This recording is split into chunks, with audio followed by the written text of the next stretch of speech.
Donnie and Dolly. The team is supported by ableauctions.ca. Closing your business? We can help.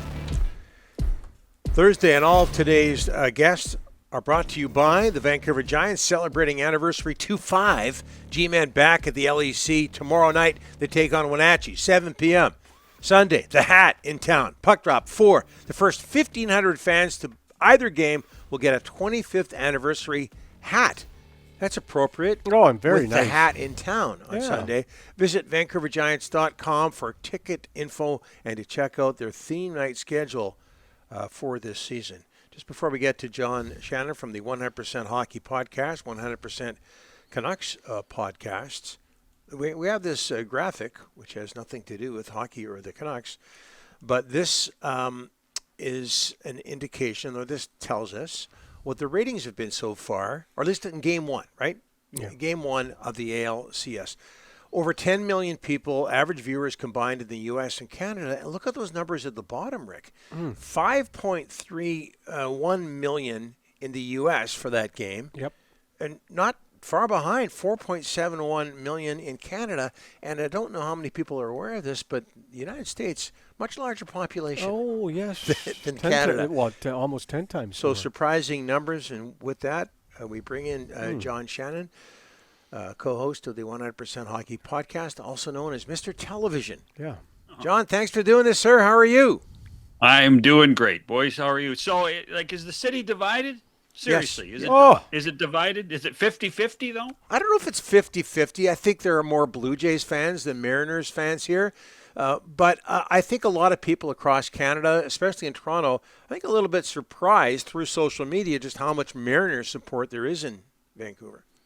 Yeah, I don't think you should be. I mean, the amount of games and the amount of coverage and the easy access. I mean, heck, going to Seattle to watch a game is fun, and there's always, in the regular season at least, there's always tickets available. So, and it's a great place to go. I mean, it's just it's no different if you can combine after September, if the team's playing, if you can combine a Seahawks game and a Mariners game, that's a pretty good weekend. Yeah, the reality is, a lot of people, myself, Rick included, I've seen way more Mariners games than Blue Jays games. Yeah. What do you make of those numbers, John? Those TV numbers?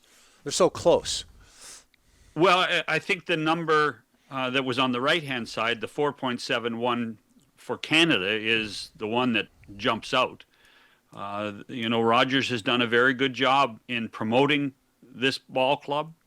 I think that one of the little secrets that they have done is they allow the Fox show, particularly the 2 games that were on over-the-air Fox, on City TV, and then that allows them for cable substitution, and therefore Canadian ads on the U.S. broadcast, so that, in many ways Rogers is double dipping and getting double revenue from advertising, and it's a pretty smart move. It makes a ton of sense, and it helps. So you have a choice. If you want to watch the Fox version or you want to watch Dan and Buck, you have a choice, and it works out to I think to the advantage of the Jays owner. Game 4 today in Seattle. Hockey, John. NHL Board of Governors meetings yesterday. Gary said they didn't talk about expansion, but they did talk about the situation with the Olympics. What are you hearing regarding the arena in Milan? Are things going to be ready to go for the men's hockey tournament and the women's hockey tournament? Well, it better be.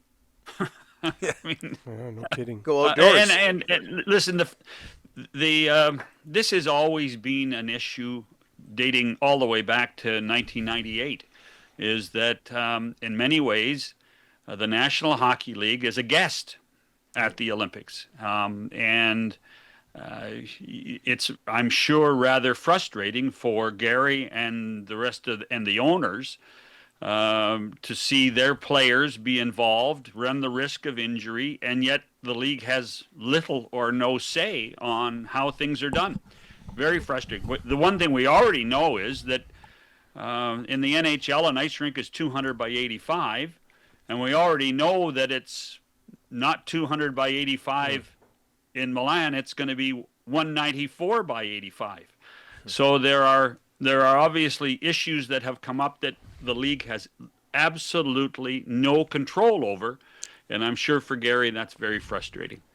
Hey, John, the Vancouver Start, back-to-back losses here, a lot of heat on Pettersson. A lot of people around the NHL are talking about it as well, John, but a lot of people thought this would be the year we see the Pettersson of old, and it's not been a good start for him. It hasn't, and you can see it by the way the lines have been adjusted today again at the morning skate in Dallas, that they're trying to get Pettersson going somehow, some way. There's a couple of ways to look at it. I can see how frustrating it would be. The other aspect is that it's 3 games. It's 3 games, and really, it's if the team wins, is it an issue? So, in the end, it's 2 games that are a problem. Now, should he be better? Yeah, he should be better. I mean, he has to be better if this team expects to contend.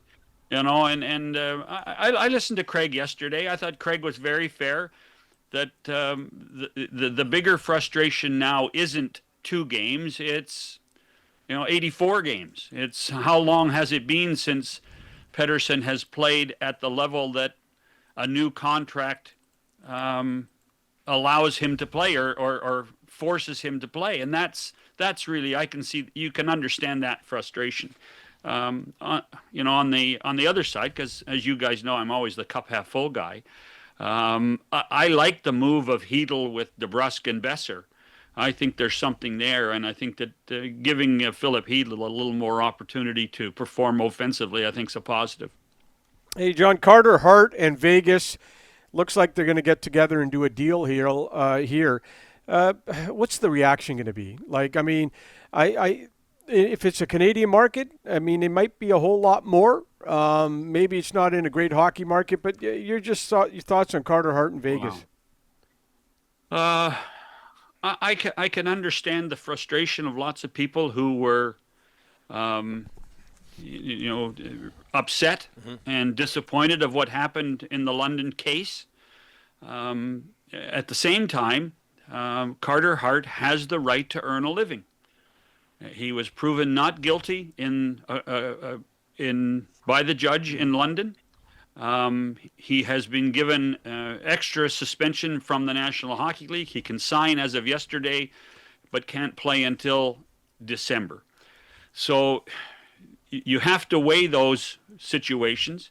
Anybody that is upset that he has the right to earn a living, I implore them to read the court case, read the judge's verdict.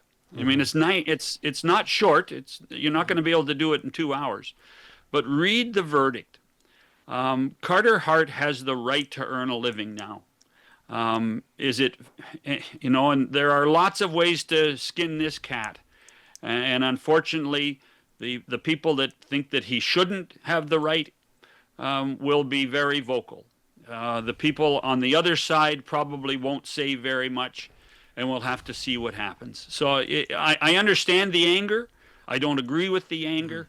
I would say that I don't think a Canadian team would have touched him for that reason, Rick. Yeah. I just don't think a Canadian team would have touched him, period.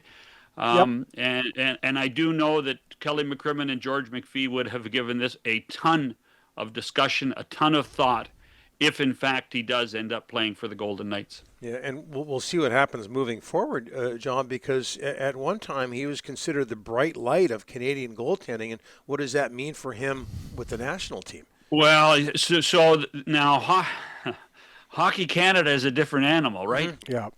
Hockey Canada and their role in all of this, at a certain point, you do wonder if the 5 players who are still under suspension from playing for Canada, if they will ever be able to play for Canada again. That's something that Kathy Henderson and her people at Hockey Canada will have to think about long and hard, considering what the public relations messaging will be. Again, we are a society of second chances, and Carter Hart has been found not guilty. And so he has that right to earn a living, and you can't begrudge him that, even if you find what went on as distasteful as most of us did find it to be. tough turn. But anybody in Toronto pulling for the Mariners? I don't think so, but I'll tell you what. The sun came out this morning because that was the Toronto Blue Jay team that we saw for the whole month of September, and certainly again in the Yankee series. And it all centers around one guy, boys. Yep. It all centers around one guy. If Vladdy plays and Vladdy hits, this team can play baseball with anybody. If Vladdy went 0 for 7 in the first 2 games, and they had trouble scoring runs. It's all on Vladimir Guerrero. If he keeps going, then watch out. Game 4 today. John, thanks for this. We'll talk to you next week. Cheers, boys.